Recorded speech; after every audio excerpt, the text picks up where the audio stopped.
On fait face à de la violence physique. Les violences verbales, les insultes. C'est peut-être fort de dire qu'on se sent pas en sécurité, mais en tout cas, on a peur pour nous, quoi. On a beau être soignant et être blindé et tout, il y a des moments où ça passe pas. On est en première ligne.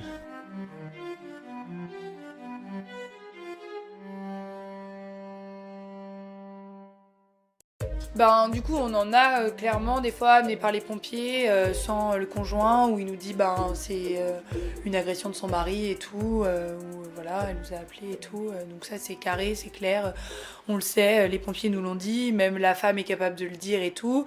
Du coup, on leur demande, tu vois, on leur dit est-ce qu'il est susceptible d'arriver aux urgences elles nous disent oui ou non. Si elles nous disent oui, on leur dit vous comprenez bien que nous, du coup, on ne le fera pas rentrer. Enfin, vous êtes là à cause de lui, nous il rentrera pas. Et du coup, on en a qui disent mais bien sûr, je veux plus jamais le voir, vous le faites sortir. Et on en a typiquement ce qu'on sait tous sur les femmes battues, où c'est la 12e fois et qui disent mais non, je ne veux voir que lui, je ne veux être qu'avec lui, vous le faites rentrer. Enfin, tu vois, qui sont dans un cercle et dans une manipulation qui est d'extérieur que tu comprends pas et qui est aberrante, mais c'est exactement toute la perversité des relations toxiques comme ça, où la femme elle est battue et qu'elle y retourne, quoi. Et du coup, on a cette violence là où on doit virer le mari s'il débarque, on doit faire comprendre à la femme que non, et à la fois des fois on en a où elles viennent avec, non mais c'est horrible, on a eu une l'autre fois. Et c'est un peu que des suppositions des fois, donc c'est horrible parce que ça se trouve on juge, mais tu vois, elle avait un nion comme ça et tout.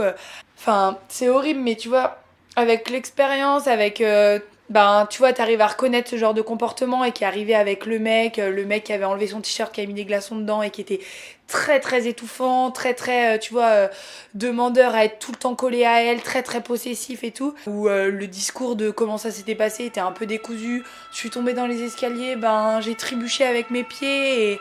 Oh non, en fait, tu t'es pris une patate, en fait, ça peut que être une patate ce que t'as, quoi.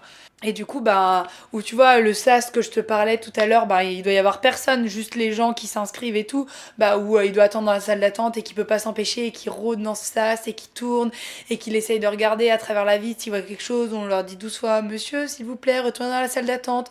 Pour le moment, elle doit voir un médecin. Et 2 secondes après, il revient, est-ce qu'elle a vu le médecin? Est-ce que je peux y aller? Est-ce que l'externe est un homme et tout? Et ça, c'est hyper violent, quoi, parce que, Et puis pareil, toi, en tant que corps médical, la seule chose que tu peux faire, c'est lui dire, je peux vous faire un certificat de coups et blessures pour que vous alliez porter plainte.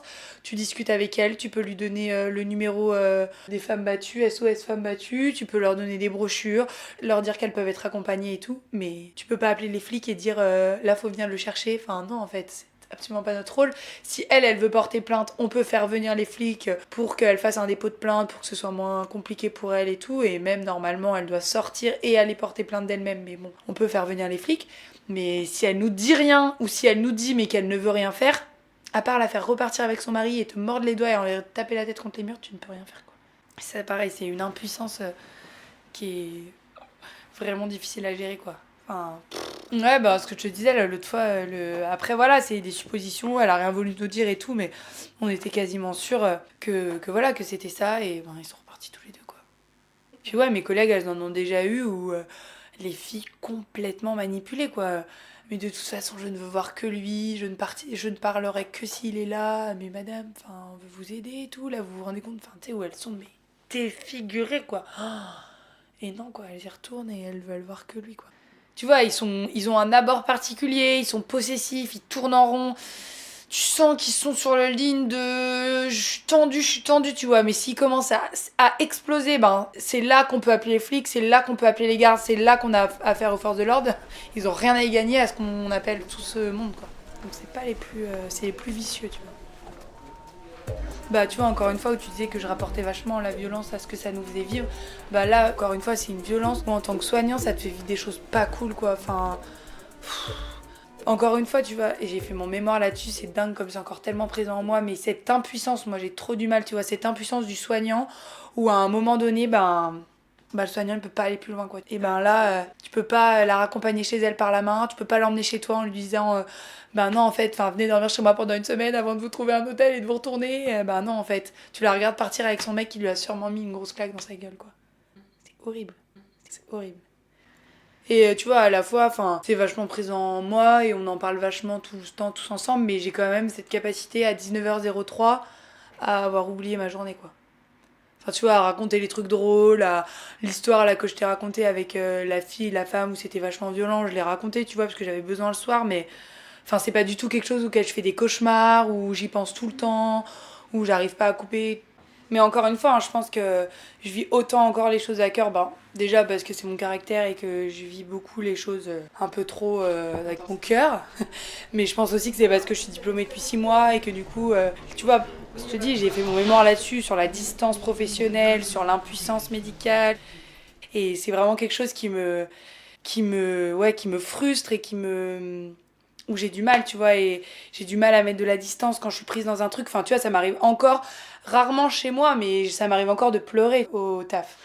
Des histoires de cancer, de trucs comme ça et tout, où je me projette un peu, où tu t'identifies, où tu vois, transfert contre transfert, où tu vois, ne serait-ce que les personnes âgées, on est dans des âges où on perd nos grands-parents et tout. Du coup, ça m'arrive encore de pleurer, tu vois, d'arriver dans la salle de soins et de dire à ma collègue là, le monsieur du 1, je vais pas y arriver.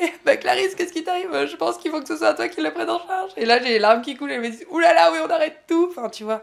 Et du coup, je pense que ça, c'est aussi parce que j'espère que je vais garder cette intensité toute ma carrière, mais je pense que je l'aurai moins dans 6 ans. Je pense que je vais encore tout ça autant intensément parce que voilà, je suis encore toute fraîche et toute sortie du diplôme, quoi.